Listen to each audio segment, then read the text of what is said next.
Bienvenidos a la clase número 3 del módulo 2 del Diplomado de Neuroanatomía Funcional. Hoy vamos a ver un tema bastante interesante como todos los de neurología, pero es bastante complejo, la verdad. Así como es de interesante, puede llegar a ser muy complejo porque se utilizan de pronto muchos términos que se salen un poco de nuestra área de la salud, algo más de física, más números, más bioquímica. Entonces se hace difícil, pero ¿cuál es la idea? Vamos a hacerlo fácil, vamos a hacerlo sencillo, puntual y fácil de comprender. El tema es el potencial de acción y la neurotransmisión. ¿Y esto qué tiene que ver con el potencial de neurotransmisión? Esto lo que me indica es las señales electroquímicas que existen en el cerebro y que se dan de una neurona a otra neurona para poder transmitir una determinada función hacia una célula diana. Ese es el potencial de acción y la neurotransmisión. Vamos a verla un poco más en detalle cada una y puntualizar cierto conocimiento. Todo inicia en lo que es en la neurona. En el núcleo neuronal está lo que es el material genético, ahí se hace la producción de proteínas a nivel de los ribosomas, es donde se forman finalmente, pasan por el axón a través de las vesículas presinápticas por medio de unos túbulos, y ese neurotransmisor, llámese dopamina, serotonina, melatonina, acetilcolina, etcétera, todas las que existen, ese neurotransmisor viaja por el axón y va a contactar otra neurona. Puede ser otro axón, o puede ser otro núcleo neuronal, o puede ser una dendrita. ¿Sí? Va a conectar finalmente cualquiera de estas estructuras. Recuerden que esa neurotransmisión, esa señal, se da a través de los nódulos de Ranvier, que son estos espacios que existen entre las vainas de mielina. En el sistema nervioso central, el oligodendrocito produce la mielina, y es una envoltura, son unos cartuchos que se envuelven en su propio eje y dejan entre cada espacio, dejan estos nódulos de Ranvier. Aquí finalmente es donde se va a producir el potencial de acción, en esta área, en el nódulo de Ranvier. O sea que el potencial de acción va de nódulo en nódulo saltando, es saltatoria esta neurotransmisión como se da acá, este potencial de acción, ¿sí? Entonces, si yo quiero, por ejemplo, mover mi mano derecha, ¿sí? La orden inicia lo que es en la corteza cerebral, en el área motora, viaja por toda esa vía motora, conecta finalmente los músculos de mi mano y la orden de moverla para tomar un objeto. Y todo se hace esto gracias al potencial de acción. ¿Cómo se da entonces? Listo, vamos a hacerle un zoom a esto.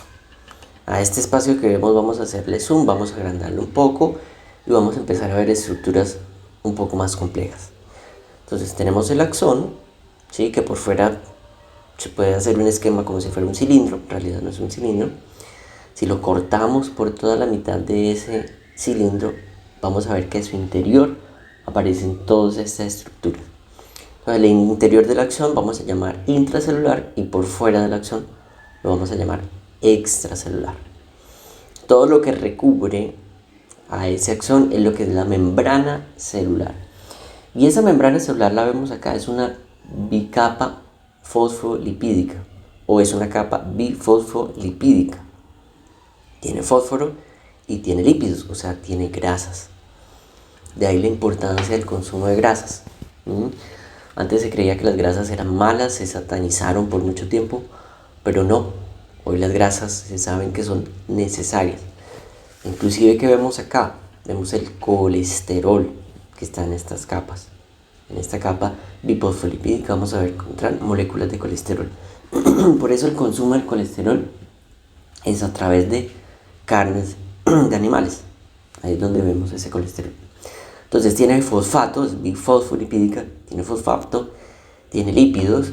La parte externa es hidrofóbica, o sea que repela el agua, y la parte interna es hidrofílica, o sea que permite el paso del agua. Pero ¿qué sucede acá? Aquí vemos estos canales que son proteínas que se unen y forman estos canales. A través de esos canales es donde van a pasar todas las moléculas hacia el interior de la célula, hacia el interior de la neurona. ¿Sí? ¿Qué moléculas? Pues bueno, puede pasar la glucosa, puede pasar el azúcar, la glucosa, sí, pueden pasar proteínas también por ahí, pueden pasar iones. ¿Sí? ¿Cuáles son estos iones? Un ion se define como un átomo que tiene una carga eléctrica, ya sea positiva o negativa. Cuando tiene una carga eléctrica positiva se llama un catión, y cuando tiene una carga eléctrica negativa se llama un anión. Intracelularmente es donde vamos a encontrar las moléculas, los aniones más importantes de nuestro cuerpo, que son las proteínas, y otra que se ve con frecuencia es el cloro. Pero básicamente las proteínas son esos aniones que encontramos a nivel intracelular, y es lo que va a dar una negatividad al interior de la célula. La célula va a estar cargada eléctricamente de manera negativa en el interior. Y en el exterior vamos a encontrar cationes muy importantes, como lo es el sodio. Es el catión extracelular más importante, más abundante que se va a encontrar ahí. El potasio abunda más en el espacio intracelular, pero también está el calcio, magnesio, y bueno, hay una gran cantidad de cationes que vemos ahí. Normalmente, ¿sí? Vamos a darle otro zoom, vamos a agrandar mucho más esta membrana celular y vemos acá. Entonces, como le dije, gracias a las proteínas en el interior es una negatividad, y en el exterior gracias al sodio hay una positividad, hay una diferencia de cargas eléctricas. Cuando hay una variante en esa diferencia de cargas eléctricas de la membrana celular es cuando aparece el potencial de acción, y así es como se define el potencial de acción. Normalmente hay una conductancia, hay un paso libre de potasio especialmente y de sodio a través de la membrana sin que se activen estos canales, sino hay un paso libre constantemente por los canales que no son dependientes de voltaje, o sea, no se necesitan de un estímulo. Normalmente ellos están pasando, entran y salen sodio y potasio. ¿Para qué? Para que estas cargas estén siempre negativas por debajo, siempre no, permanentemente negativa, y en el espacio extracelular positiva. Eso es lo que se llama como un potencial en reposo. La membrana en reposo está ahí. Pero ¿qué sucede cuando se hace un estímulo eléctrico, químico, físico? ¿Qué sucede? Vamos a poner de ejemplo un estímulo luminoso cuando nos despertamos y abrimos los ojos. Allí empieza a haber un potencial de acción. ¿Y cómo ocurre? Esto ocurre porque empieza a haber una entrada de sodio, una gran cantidad de entrada de sodio, ¿sí? Y como es un catión y entran grandes cargas positivas de este catión al interior de la célula, empieza a volverse positivo el interior de la célula y empieza a ponerse negativo el exterior de la célula. Eso es lo que conocemos como el potencial de acción. Ahí empieza el potencial de acción. Pero este llega a un límite. Cuando ya las moléculas de sodio han pasado, se cierran los canales de sodio dependientes de voltaje, llega hasta un umbral, llega hasta un pico, como lo vemos acá en la gráfica. Cuando llegue ese umbral, empiezan a abrirse los canales de potasio y a salir potasio dentro de la célula. Como yo les dije, el potasio abunda a nivel intracelular. ¿Y qué pasa? Al salir ese potasio que tiene cargas positivas, se lleva otra vez toda esa positividad hacia el exterior de la célula y vuelve nuevamente a volver positivo el exterior de la célula y a volverse negativo el interior de la célula. Ahí es cuando la célula se repolariza. Cuando entra el sodio y hay esa inversión en la carga eléctrica, se dice que la neurona se despolarizó. Pero cuando se invierten las cargas y vuelven a su estado habitual, que es positivo extracelular y negativo intracelular, se dice que la neurona se repolarizó nuevamente. ¿Listo? Hasta ahí todo claro. Espero que esté muy claro hasta el momento de estas cargas eléctricas, del potencial de acción, cómo es que se da. Este potencial de acción, ¿qué es lo que va a hacer? ¿Para qué va a funcionar finalmente? Este potencial de acción, como se da todo lo largo de la acción, va a terminar haciendo esta diferencia de cargas eléctricas. Y este potencial de acción se da en menos de un milisegundo. Y esto lo que permite es que haya neurotransmisión, este potencial de acción. ¿Qué es la neurotransmisión? Es la conducción de un neurotransmisor desde una neurona hasta otra neurona y llega hasta una célula diana. Como vemos acá, recuerden que hay una red neuronal grandísima, eso es una red eléctrica, ¿sí? Y pueden haber pues conexiones entre dendritas con axones, axones con axones, o dendritas con axones, o dendritas y dendritas, son todas las sinapsis que pueden haber. Esa sinapsis, si le hacemos un zoom, ¿sí? Si tomamos esta, por ejemplo, esta sinapsis acá, esta sinapsis conecta el botón presináptico, que es este, con la neurona postsináptica, o neurona presináptica con neurona postsináptica. Vamos a hacerle un poquito más de zoom acá. Si vemos acá entonces el potencial de acción cuando llega acá y se despolarizó, lo que permite la llegada al neurotransmisor, esas vesículas presinápticas se llegan. Ahorita les menciono cómo es que esas vesículas presinápticas llegan hasta acá, se acoplan y empiezan a liberarse. Cuando están acá, liberan ese neurotransmisor. Ese neurotransmisor se va a permitir que se empiece a despolarizar la neurona postsináptica y ocurre lo mismo, también se despolariza, abres canales, hay entrada de sodio, luego hay salida de potasio. Al despolarizarse, lo que permite la apertura de los receptores para este neurotransmisor, que ya ahorita vamos a ver cómo es la neurotransmisión en este sentido, el espacio intersináptico, cómo actúan medicamentos ahí. Vamos a empezar ya a hablar de la parte clínica, un poco más adelante, de lo que nos interesa finalmente toda esta cuestión tan compleja. Entonces se despolariza, se unieron el neurotransmisor, se acopló, sigue la despolarización hacia la otra acción y sigue ese neurotransmisor hacia la célula diana que se quiere y que se busca. Bueno, eso es como se da la neurotransmisión. Entonces hay diferentes neurotransmisores, como los podemos ver. Hay neurotransmisores de glutamato, de dopamina, de serotonina. Hoy les tengo aquí como los tres grandes que más se han estudiado: glutamato, dopamina y serotonina.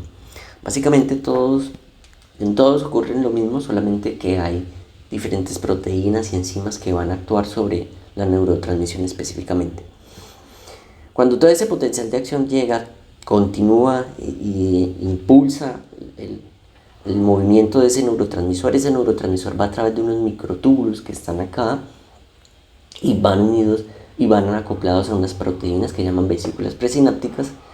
¿Por qué van tan protegidos? Porque alrededor de todo esto es un espacio bastante hostil. Esto es un área muy hostil donde hay muchas enzimas, hay muchas sustancias que quieren destruir todas estas proteínas, quieren destruir ese neurotransmisor.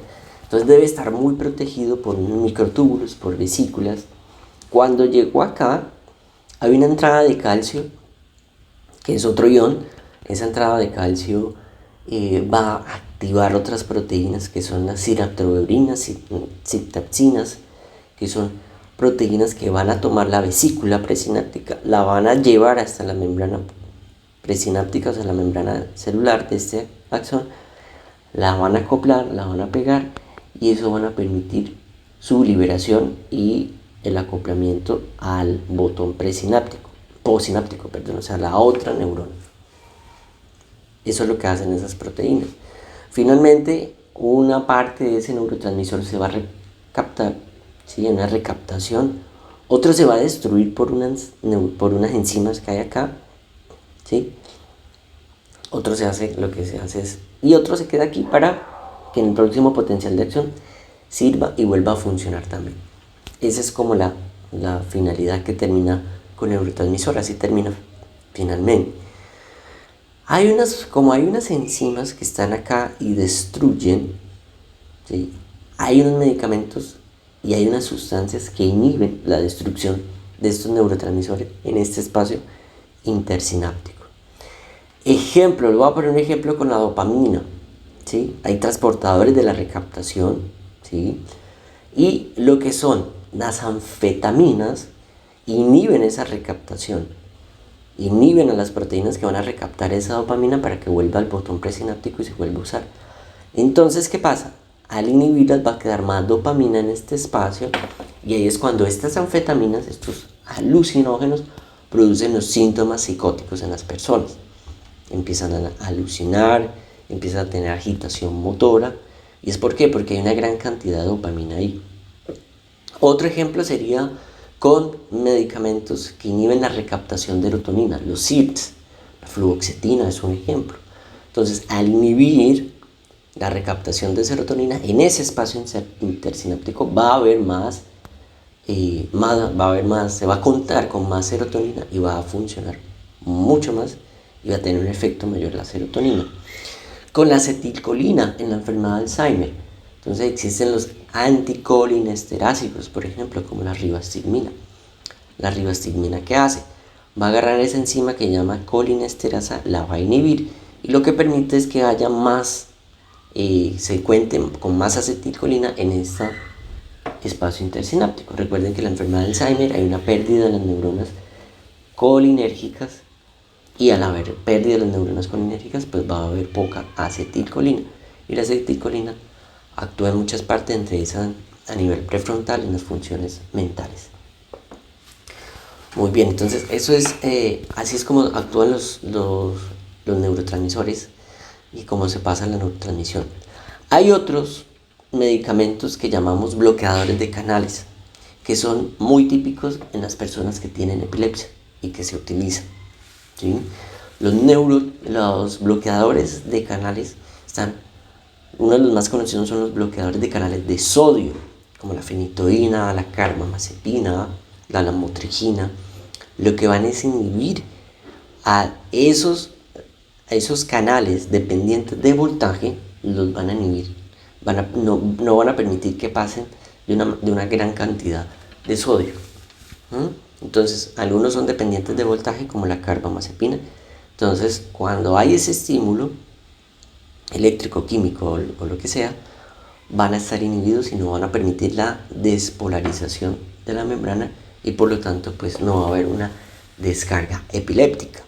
¿Por qué? Porque en el glutamato, que es el que está implicado en las descargas de epilepsia, no se va a dar la neurotransmisión porque no va a ser efectivo ese potencial de acción, debido a que los canales de sodio van a estar inhibidos.